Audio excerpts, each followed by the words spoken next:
Lalu yang kedua, saya akan bahas tentang persundalan Tamar. Gitu ya. Kenapa kok bisa sampai Tamar itu dikatakan oleh Yehuda, dia ini benar. Yehuda bilang begitu kan? Waktu Tamar di sidang, dan Yehuda bilang, oh enggak, perempuan ini benar.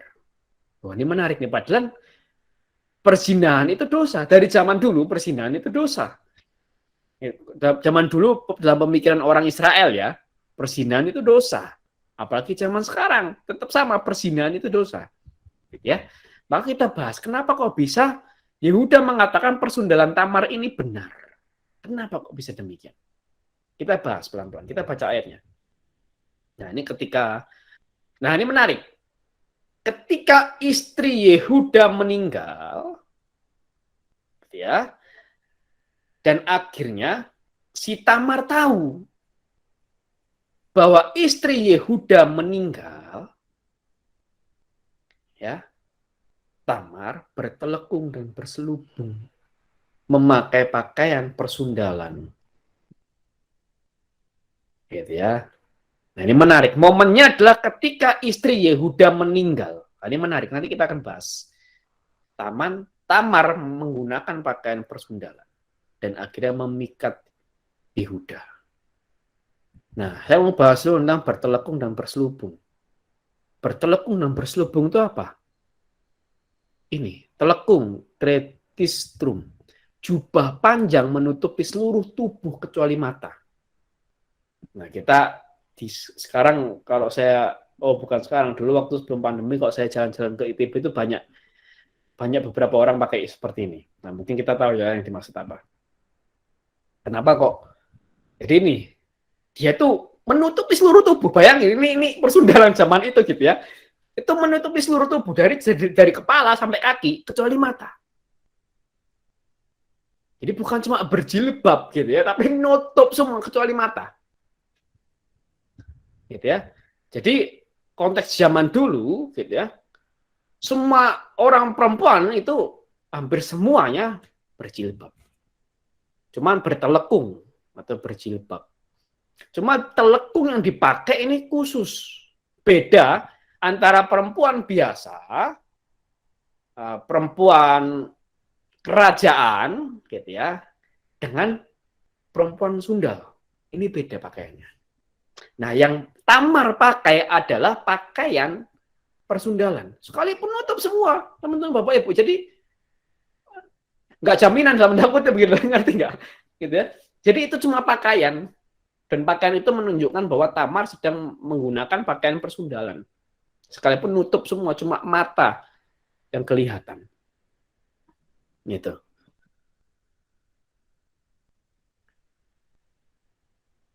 Nah, lalu ketika Yehuda lihat, disangkanya lah dia seorang perempuan sundal. Nah, ini coba kita lihat ya. Apa sebenarnya dalam pikiran Yehuda? Nah, kita mesti melihat teks kitab suci dalam bahasa aslinya. Gitu ya. Saya jujur, saya juga tidak mengerti bahasa Ibrani.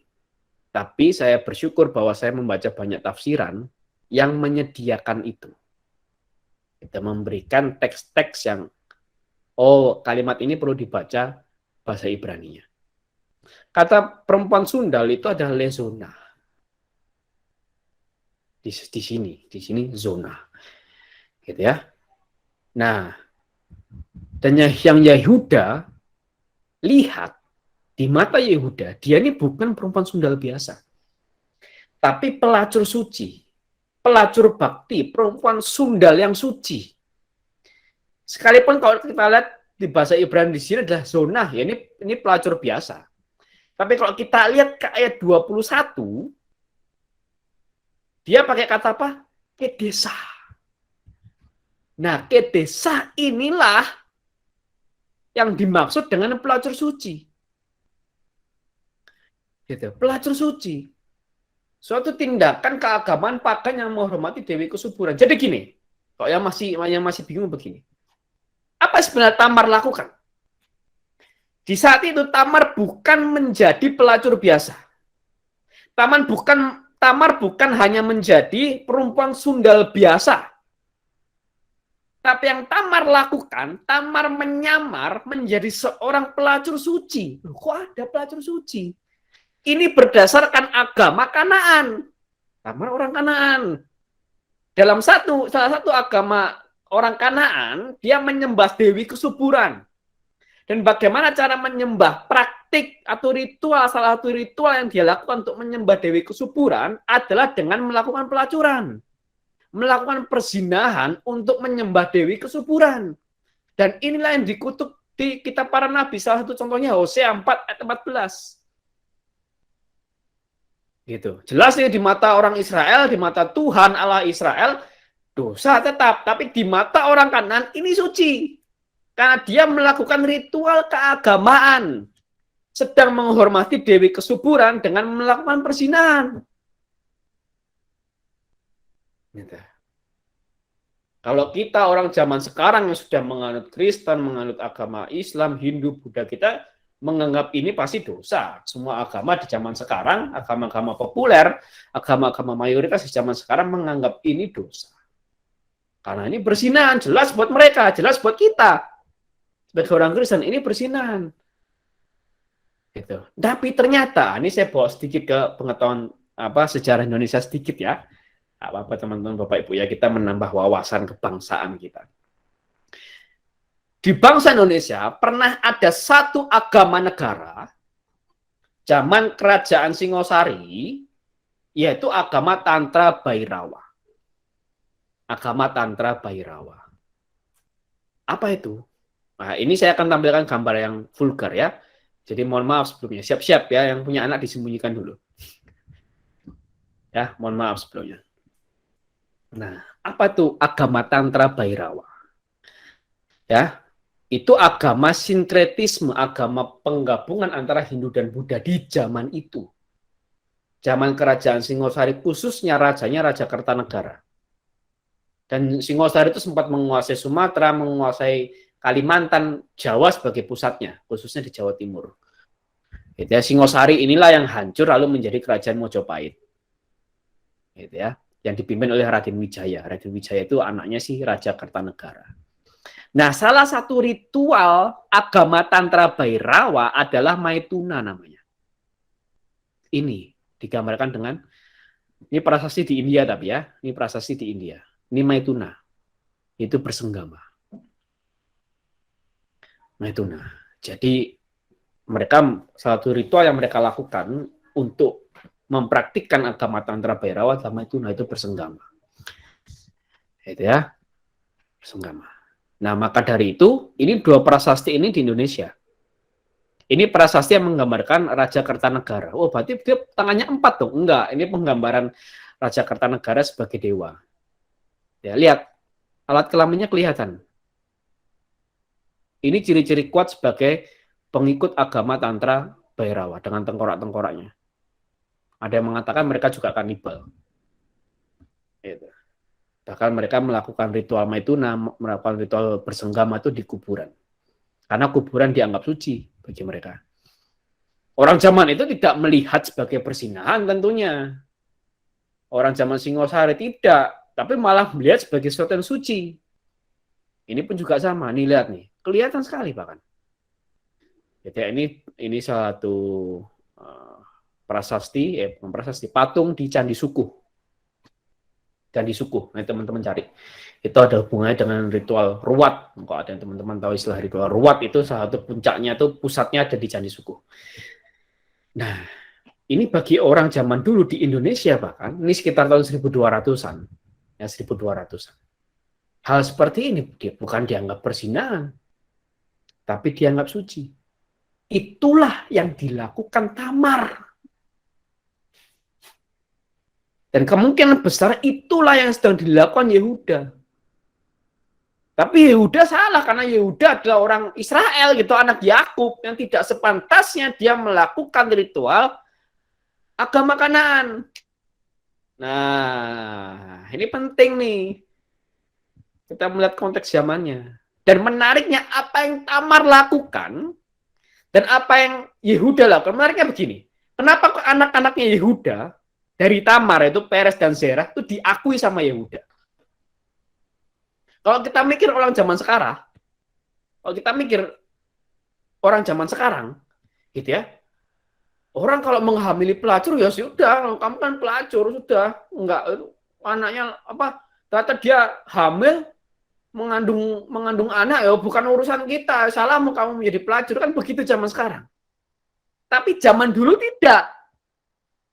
Dan ini bersesuaian dengan temuan arkeologi di zaman itu. Kode Lipit Istar, hukum undang-undang Lipit Istar. Jika istri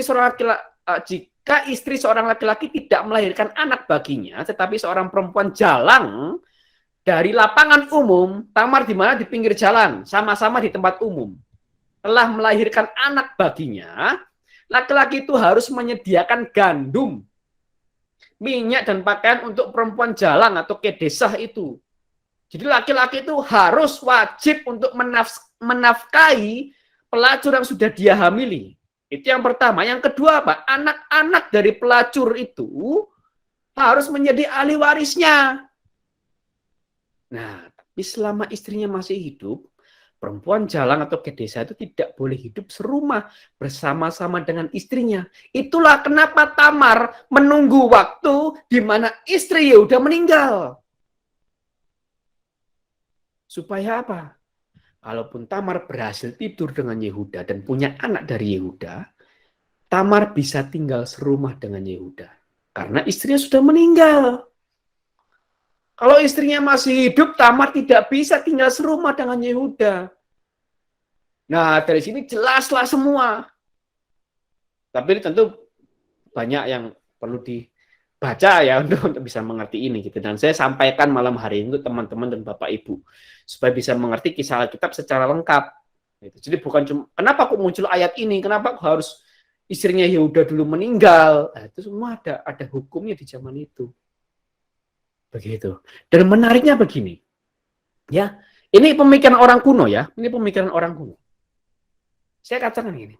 Serendah apapun pekerjaan orang tuanya, sekalipun orang tuanya adalah perempuan sundal, pelacur, tapi anaknya dijamin hidupnya oleh negara.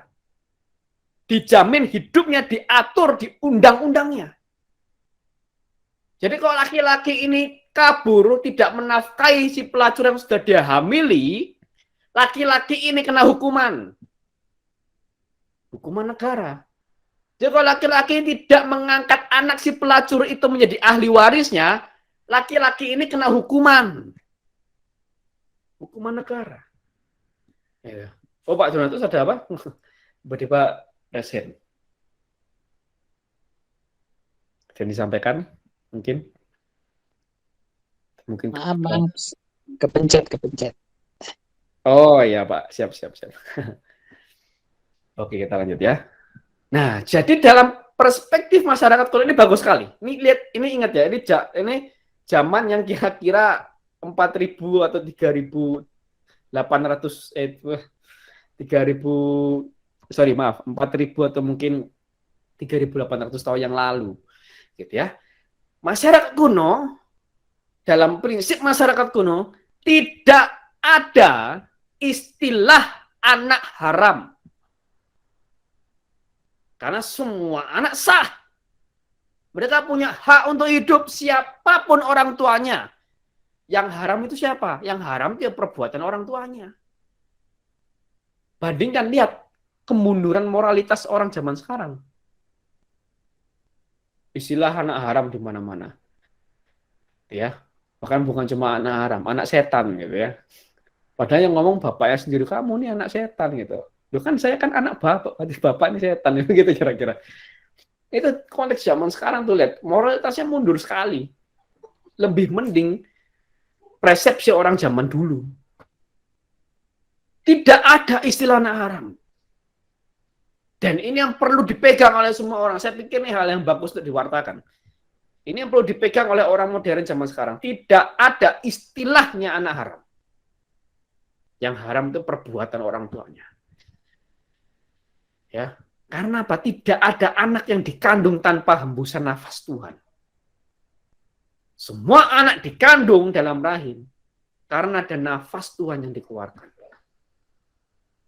Karena di dalam anak itu ada nafas Tuhan.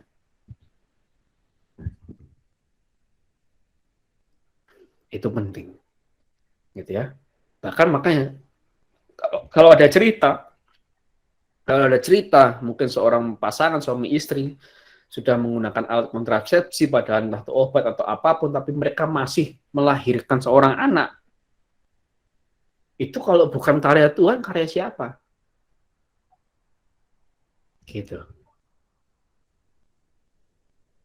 Ya kan? Nah, ini menarik. Tidak ada istilahnya anak haram. Nah, lalu kita lihat, kenapa kok sampai Yehuda ngomong begini? Bukan aku. Tapi perempuan itulah yang benar. Kenapa? Karena ini. Motif Tamar bukanlah nafsu atau komitmen agama. Artinya begini, Tamar itu aslinya bukan pelacur.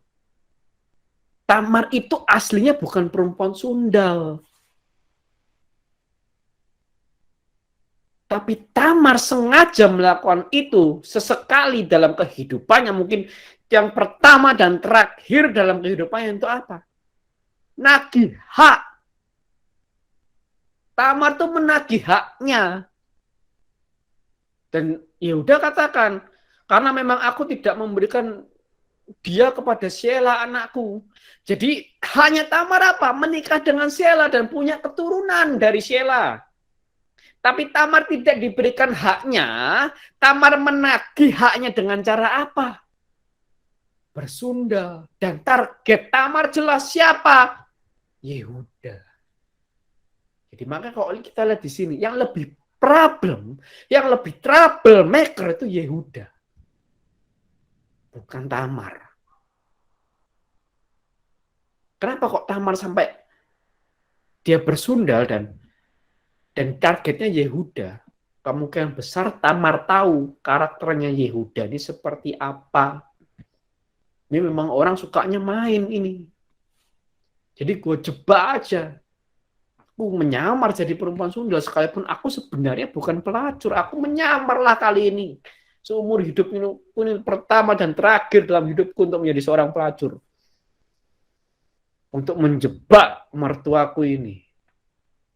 Supaya kalau aku nggak dapet anaknya sama bapaknya pun aku dapat. Untuk aku punya keturunan. Karena hakku untuk punya keturunan. Jadi Tamar menagih haknya. Gitu ya. Nah maka dari itu, kita kalau lihat tafsiran-tafsiran yang lain, banyak sekali tafsiran yang mendukung. Bahkan membenarkan Tamar. Kita lihat. Dalam Targum Yonatan, ya kan, ini saya langsung kesimpulannya saja ya. Targum Yonatan menafsirkan bahwa apa? Tuhan itu yang membantu Tamar. Tuhan membantu Tamar untuk dibenarkan dengan cara mengutus malaikat Mikael. Ceritanya begitu kira-kira. Targum Yerusalem ayat 25 juga sama. Itu firman Tuhan, the word of the Lord. Itu yang membantu Tamar. Dengan cara apa? Mengutus malaikat Mikael. Ayat 26 Targum Yonatan ayat 26 ini menarik. Bathkol fell from heaven. Bathkol ini apa? Bathkol ini divine voice. Jadi suara ilahi. Jadi muncullah suara ilahi dari sorga untuk mendukung Tamar. Jadi itu tafsiran dari Targum Yonatan. Jadi tafsiran Yahudi nih. Gitu ya. Nah, kita lihat tafsiran Kristen. Santo Yohanes Chrysostom dia bilang apa? Dia tidak bersalah.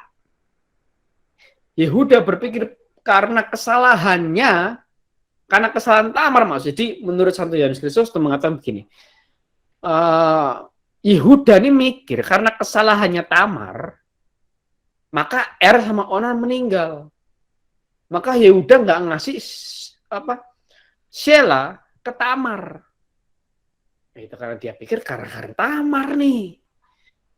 Anakku 2 meninggal. Padahal tidak. Karena kejahatannya sendiri. Itu. Lalu ini. Malah dikatakan begini. Tamar itu menjalankan rencana ilahi.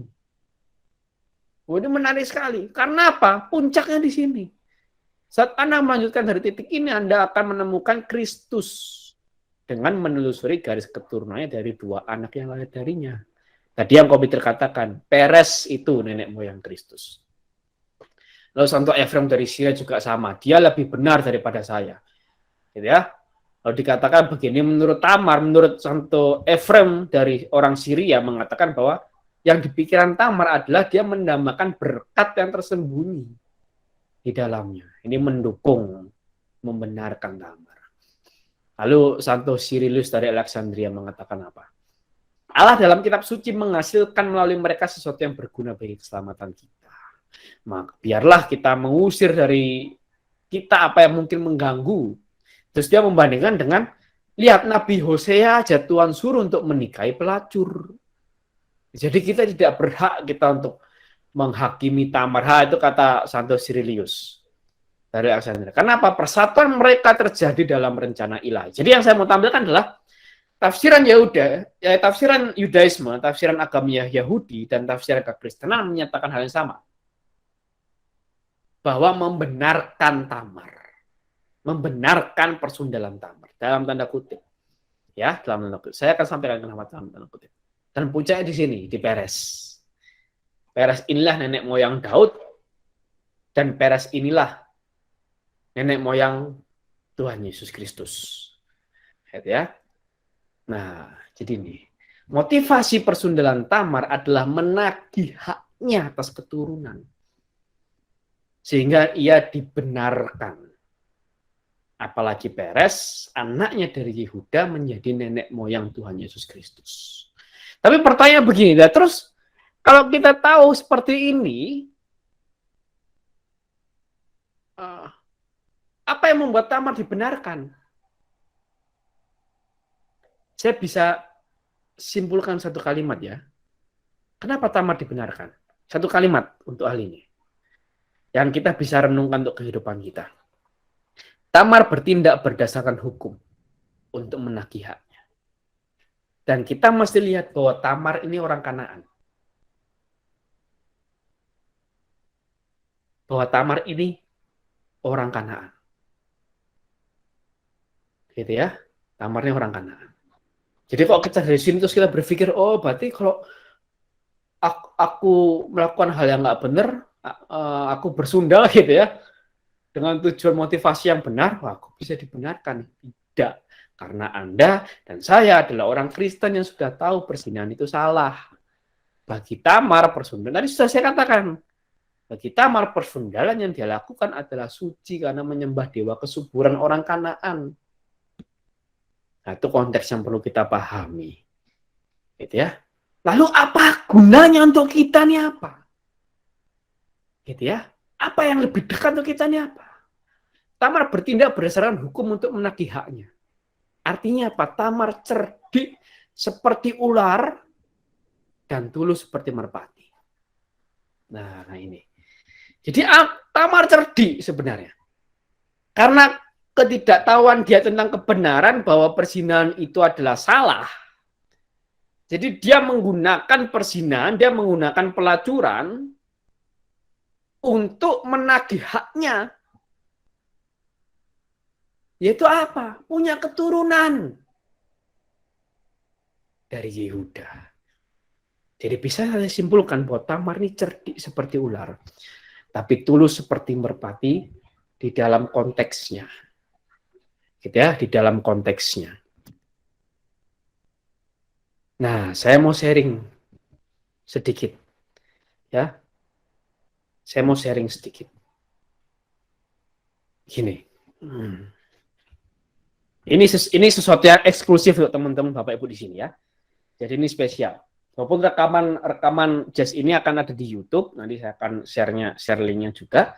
Tapi untuk apa yang akan saya sharingkan ini eksklusif untuk teman-teman Bapak Ibu di sini. Akan saya potong dan tidak akan saya tampilkan di YouTube. So bagi yang mau mendengarkan lebih seksama, silakan mendengarkan lebih seksama. Ini poin yang ketiga. Yehuda dan Yusuf. Nah, tadi hal ini sebenarnya sempat disinggung sedikit ya mengenai hal ini. Nah, pertama ini Ya, pertama ini.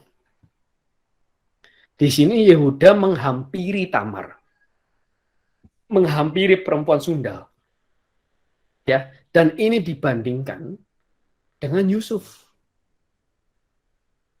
gitu ya. Godaan Yusuf oleh wanita Mesir paralel dengan godaan Yehuda. Yehuda saja jatuh menyerah pada godaan, Yusuf menang atas godaan yang jauh lebih besar. Jadi dibandingkan dengan pasal selanjutnya, ini yang tadi saya katakan, pasal ini agak aneh ditaruh di sini, agak merusak dalam tanda kutip, merusak cerita, tapi punya maksud karena pasal ini berhubungan dengan pasal sebelumnya dan pasal ini berhubungan dengan pasal selanjutnya. Jadi ini kita bisa bandingkan karakter Yehuda dan karakter Yusuf. Yehuda malah menghampiri perempuan Sunda, Yusuf menolak istri Potifar. Ya. Nah, yang kedua apa? Tadi yang sudah dikatakan Kopiter sempat sampaikan. Gitu ya. Ada cap, materai, kalung, dan tongkat. Nah, bukan aku. Nah, ini periksalah periksalah yang mempunyai cap, materai, serta kalung dan tongkat ini. Nah, ini ternyata sama dengan jubah Yusuf yang pernah Yehuda tipu ke Yakub. Yehuda mengatakan hal yang sama. Ya kan? Silakan Bapak periksa apakah jubah ini milik anak Bapak atau tidak. Sama. Jadi paralel dengan pasal sebelumnya. Ya. Menyangkut hal yang sama. Nah, Targum Yonatan juga menyimpulkan hal yang sama. Jadi seakan di sini Yehuda mengatakan, iya benar ya. Aku kena tipu daya di sini karena dulu aku pernah menipu ayahku, pernah menipu Yakub dengan mencelupkan jubah Yusuf ke darah domba, darah kambing. Itulah yang mau saya sampaikan di sini. Apa kesimpulannya ini? Yehuda menuai tipu daya Tamar atas penipuan kepada Yakub yang dia tabur. Tadi yang saya katakan, hukum tabur tuai berlaku atas Yehuda sekarang. Karena dulu Yehuda menabur, yaitu menipu bapaknya sendiri, sekarang Yehuda menuai dengan kena tipu daya Tamar. Dan Yehuda si penipu ini kalah bertanding dengan Yusuf yang dijualnya, khususnya dalam hal nafsu. Nah, paling itu saja malam hari ini. Ini sedikit review. Yaitu pertama saya bahas tentang pernikahan Levirat dan kejahatan Onan. Ya, pernikahan Levirat ini tadi ya. Jadi kalau saudara laki-laki yang meninggal tanpa memberikan anak laki-laki, jadi saudara yang lain, adik atau kakaknya harus menikahi istri saudaranya itu supaya memberikan anak laki-laki. Tapi ini menjadi dilema sejak zaman Onan, bahkan sejak zaman anak-anak Yehuda, sehingga para rabi Yahudi menawarkan solusi, yaitu upacara halitzah. Dosa Onan ini pada dasarnya adalah bentuk kontrasepsi primitif yang sangat jahat. Juga apabila maksud dari suami istri itu baik, mereka tidak dibenarkan memakai sarana-sarana yang tidak diizinkan secara moral, umpamanya sterilisasi langsung atau alat kontrasepsi. Motivasi pertunangan Tamar adalah menagih haknya atas keturunan, sehingga dia dibenarkan, ya. Ada konteksnya tentunya. Apalagi Peres anaknya dari Yehuda menjadi nenek moyang Tuhan Yesus Kristus. Dan salah satu hal yang kita bisa pelajari apa? Tamar ini cerdik seperti ular. Mepet hukum, nyerepet hukum tapi tidak melanggar hukum saat itu. Tapi maksudnya tulus. Tulus seperti merpati. Maksudnya adalah dia mau menjalankan hukum Levirat tadi, menagih haknya untuk punya keturunan. Dan yang ketiga, Yehuda dan Yusuf. Ada paralel kisah. Ya, Yehuda menuai tipu daya Tamar atas penipuan kepada Yakub yang dia tabur, dan yang kedua Yehuda si penipu ini kalah dengan Yusuf yang dijualnya khususnya dalam hal nafsu. Nah, paling itu saja materi malam hari ini. Saya kembalikan kepada saudara Leo. Tapi mungkin karena waktunya sudah tidak cukup, jadi tidak ada sharing tambahannya ya. Monggo silakan. Saya share screen, tetap saya share screen aja Le. Tetap aku yang share screen. Ini kamu tinggal baca pengumuman sama doa penutup. Monggo, silakan saya kembalikan ke Leo. Terima kasih, Tuhan berkati. Terima kasih Kak Bertus atas pengajarannya. Malam ini saya jadi kayak ada moderatornya gitu ya. Menemani Kak Bertus. Biasanya sendirian gitu loh, kasihan. Terima kasih juga teman-teman. Ini pengumuman untuk Januari. hari ini kita adjust, besok ada Rosario, hari Minggu, setiap hari Minggu ada Miracle Room, dan tanggal 27 ada persekutuan doa. Gitu.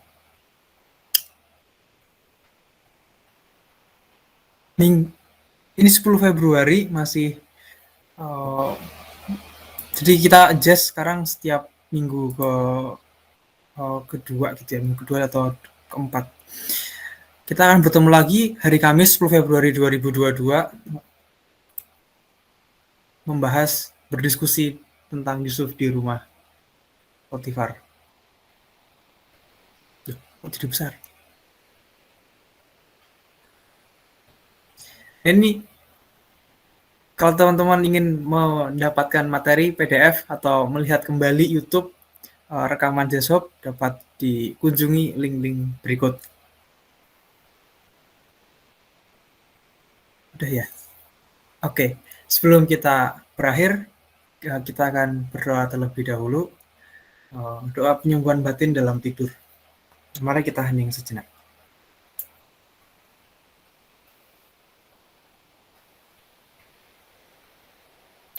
Dalam nama Bapa dan Putra dan Roh Kudus. Amin. Tuhan Yesus, melalui kuasa Roh Kudus, hadirlah pada masa laluku. Sementara aku tidur, sembuhkanlah segala luka dalam batinku yang pernah kualami. Luka karena kurang kasih sayang dari orang tua dan sesama, luka karena pengkhianatan, luka karena penolakan, luka karena pelecehan, luka karena penghinaan. Biarlah dengan darah-Mu Kau jadikan aku utuh kembali. Semua hubungan persaudaraan yang sudah rusak dengan keluargaku maupun dengan saudaraku, sembuhkanlah, ya Tuhan. Dari segala ketakutan, kecemasan, kegelisahan, keputusasaan, sembuhkanlah aku. Hadirlah Engkau ya Tuhan, supaya aku bisa mengampuni diriku sendiri, mengampuni sesamaku, mengampuni situasi yang menyakitkan. Bantulah aku ya Tuhan, supaya aku dapat mengambil akar pahit yang ada dalam hidupku, dan isilah hatiku dengan kasih-Mu dalam tidurku malam ini. Terima kasih Tuhan, dan berkatilah aku. Amin. Bapa kami yang ada di surga, dimuliakanlah nama-Mu, datanglah kerajaan-Mu, jadilah kehendak-Mu di atas bumi seperti dalam surga.